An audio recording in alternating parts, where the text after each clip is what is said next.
I self professor doctor Deepak Singh, allied science specialist. आज एक बहुत ही कॉमन डिजॉर्डर्स डायबिटीज।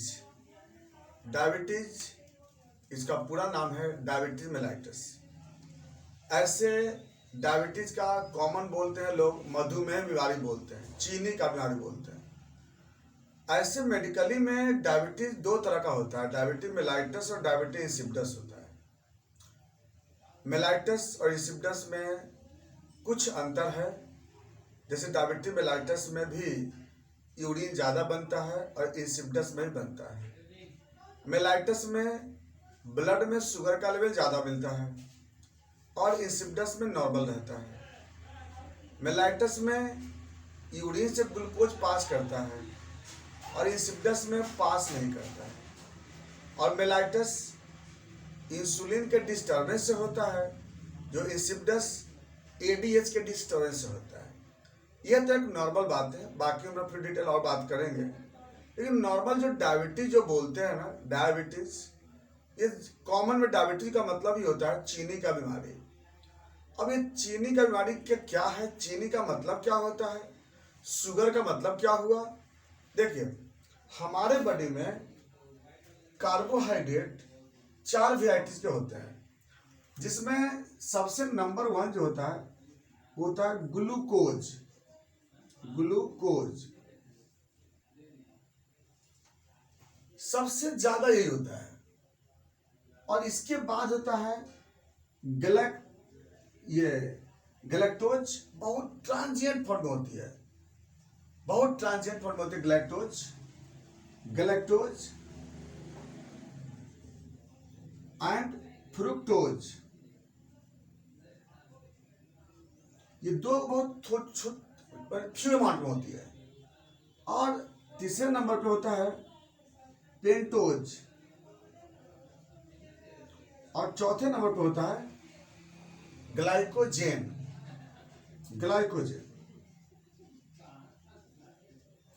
लेकिन जो सबसे नंबर 1 का जो बात यहाँ पे होने वाली है वो ग्लूकोज का है। इसी से डायबिटीज मेलाइटस होती है, ये सबसे डायबिटीज मेलाइटस नहीं होती है।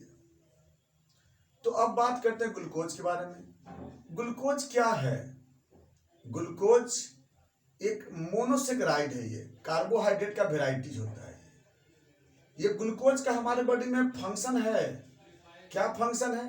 ग्लूकोज हमारे बॉडी को एनर्जी देता है। देखिए, ग्लूकोज के बारे में बोलता है ना, इसके बगैर हम नहीं रह सकते हैं। ग्लूकोज हमारे बॉडी का एक इम्पोर्टेंट सब्सटेंस है। यह इसी की वजह से सेल में एटीपी बनता है। अगर ये नहीं रहेगा तो प्रोटीन टूटेगा, फैट ब्रेक होगी। अब इसके ब्रेक होने से तो प्रॉब्लम जब होगी, एनर्जी तो मिल जाएगी लेकिन प्रॉब्लम हो जाएगी। तो ग्लूकोज बना हुआ ही है सिर्फ एटीपी बनाने के लिए, एनर्जी फॉर्मेशन करने के लिए।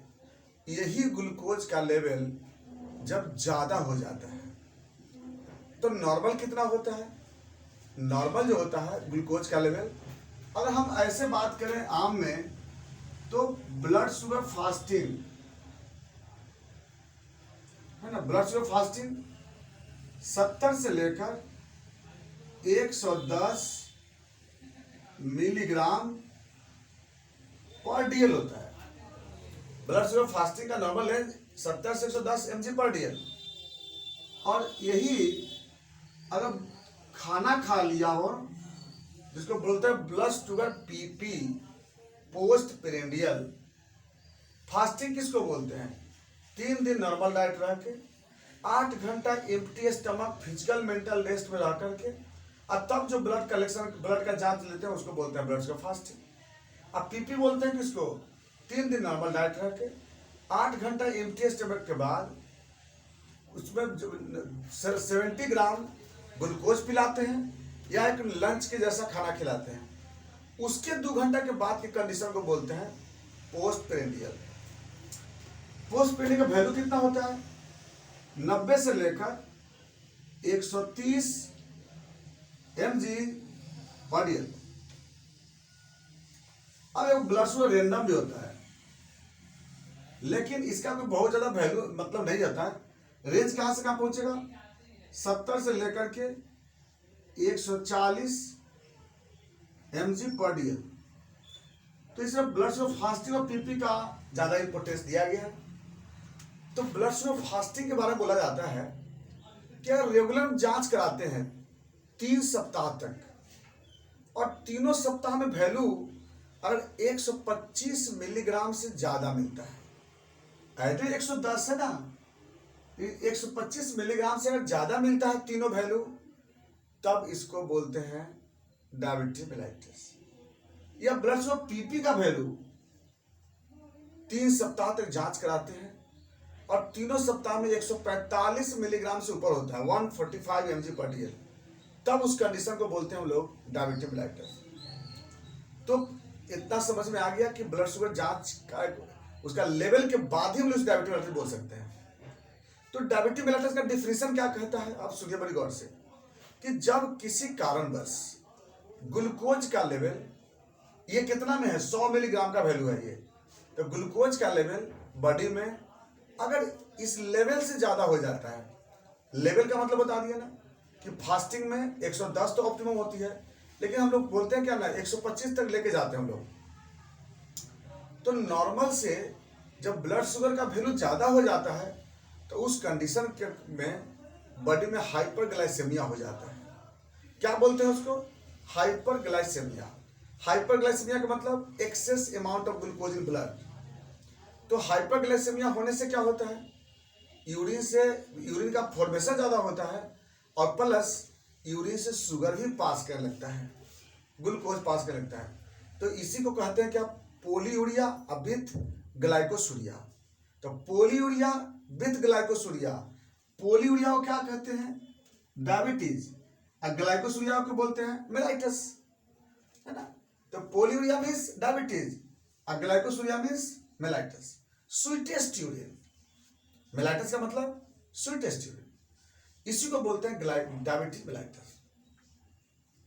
अब यहाँ पे मरीज तो इसका बहुत सारे हैं, कैसे हो जाता है डायबिटीज मेलाइटस, इसको तो हम नेक्स्ट वीडियो में बताएंगे। लेकिन अभी भी ये बताएंगे आपको कि डायबिटीज मेलाइटस भी कई तरह का होता है। ऐसे 2 ग्रुप में बांटते हैं इसको हम। एक बोलते हैं टाइप 1 डायबिटीज मेलाइटस, एक होता है टाइप 1। टाइप 1 किसको बोलते हैं, इसको बता देते हैं आपको। टाइप 1, इसका नाम है टाइप 1। टाइप 1 को बोलते हैं IDDM, insulin dependent diabetes mellitus. ऐसा मरीज जो इंसुलिन पे डिपेंड रहता है उसको कहते हैं IDDM। ये मरीज किसी भी एज में हो सकता है, इसलिए इसको क्या कहते हैं हम लोग, JODM कहते हैं, जुवेनाइल ऑनसेट डायबिटीज मेलाइटस। यानी जन्म लेते हुए भी हो सकता है और लास्ट 100 वर्ष तक भी हो सकता है, किसी भी एज में हो सकता है, ये किसी भी कंडीशन में हो सकता है ये। तो any as any condition diabetes mellitus known as type 1 diabetes mellitus, इसको बोलते हैं इंसुलिन पे निर्भर रहने वाला डायबिटीज मेलाइटस। एक होता है टाइप 2 डायबिटीज मेलाइटस। टाइप 2 को बोलते हैं NIDDM, non insulin dependent diabetes mellitus. यानी वैसा मरीज जो इंसुलिन पे डिपेंड नहीं रहता है। वो किस पे डिपेंड रहता है, तो डाइट पे मेंटेन करना पड़ेगा, एक्सरसाइज से मेंटेन करना होगा और मेडिसिन से मेंटेन करना होगा। तो वैसा मरीज जो इंसुलिन पे डिपेंड नहीं रहता है, ऐसा मरीज कब होता है, ये जब भी होता है तो एडवांस एज में होता है। एडवांस एज मतलब कि 35 साल बाद होता है। इसको क्या बोलते हैं, MODM, maturity onset diabetes mellitus. तो बेसिकली 2 तरह का पेशेंट होता है, इंसुलिन वाला, नॉन इंसुलिन वाला। और इंसुलिन लेने वाला टाइप 1 और टैबलेट और डाइट मैनेजमेंट वाला NIDDM। 2 तरह का होता है। लेकिन कुछ अदर टाइप्स के भी होते हैं डायबिटीज मेलाइटस। जैसे अदर टाइप में एक होता है कौन सा, CDM, कंडीशनल डायबिटीज मेलाइटस।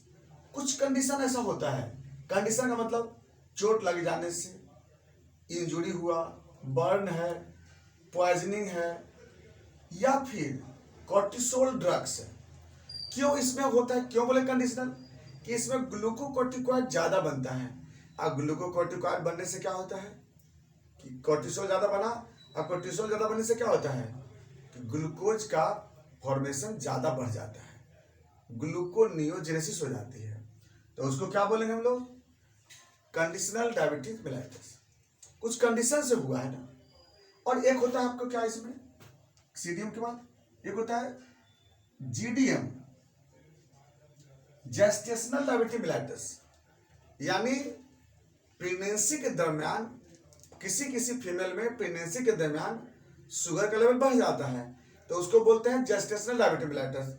तो देखिए आप पूछो तो सीडीएम और जीडीएम, जो कंडीशनल डायबिटीज और जेस्टेशनल डायबिटीज, ये क्या होता है, टाइप 1 या टाइप 2। देखिए ये डिपेंड करता है दोनों, ये जो कंडीशनल और जेस्टेशनल, ये डिपेंड करता है कि कितना लेवल में वो मेंटेन हो सकता है।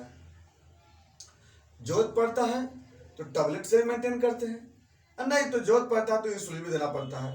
डिपेंड करता है कितना कंट्रोलिंग पावर हो रही है इसमें। तो वही कहता है ना, कंडीशनल डायबिटीज मेलाइटिस और जेस्टेशनल डायबिटीज मेलाइटिस, टाइप 1 भी हो सकता है और टाइप 2 भी हो सकता है। तो ये अभी तक तो हम बात किए थे खाली आपको इंट्रोडक्शन के रूप में। आज हम टाइप के बारे में सिर्फ जिक्र किए हैं। नेक्स्ट वीडियो में बताएंगे हम डायबिटीज मेलाइटिस कैसे होता है, क्या क्या कारण होता है, फिर आगे बताएंगे आपको हम इसके बारे में symptom, sign, complication, management, drugs, कैसे कैसे इसको मेंटेन करेंगे, सारी बातें हम लोग चलेंगे आगे। ये बात को जरूर देखते रहिएगा इसके बारे में। तो ये जरूर याद रखिएगा कि डायबिटीज मेलाइटिस यह एक ऐसा कंडीशन है, कॉमन कंडीशन, इसको मेंटेन करने की जरूरत है। ये क्योर नहीं हो सकता है, तो ग्लूकोज हमारे बॉडी का एक नॉर्मल एसेंशियल सब्सटेंस है। ये हमारे बॉडी का एक न्यूट्रिएंट केमिकल है, हम इसको रिमूव नहीं कर सकते हैं। क्योर का मतलब क्या होता है, रिमूविंग ऑफ एजेंट। क्या हम इसको रिमूव कर सकते हैं, नहीं कर सकते हैं। रिमूव करने का मतलब क्योर होता है, ये रिमूव नहीं कर सकते हम, इसको हम मेंटेन कर सकते हैं। तो डायबिटीज मेलाइटिस को हम मेंटेन कर सकते हैं, क्योर नहीं कर सकते हैं। अब इसके बारे में फिर आगे बताएंगे आपको हम कि आगे फिर इसमें क्या होने वाला है, आगे कैसे हम लोग इस बात बोले, कैसे इसके बारे में हम लोग बोल सकते हैं, इंसुलिन की कहाँ कहाँ पर रोल होती है डायबिटीज मेलाइटिस होने के लिए। नेक्स्ट वीडियो में देखिएगा। Thanks for watching.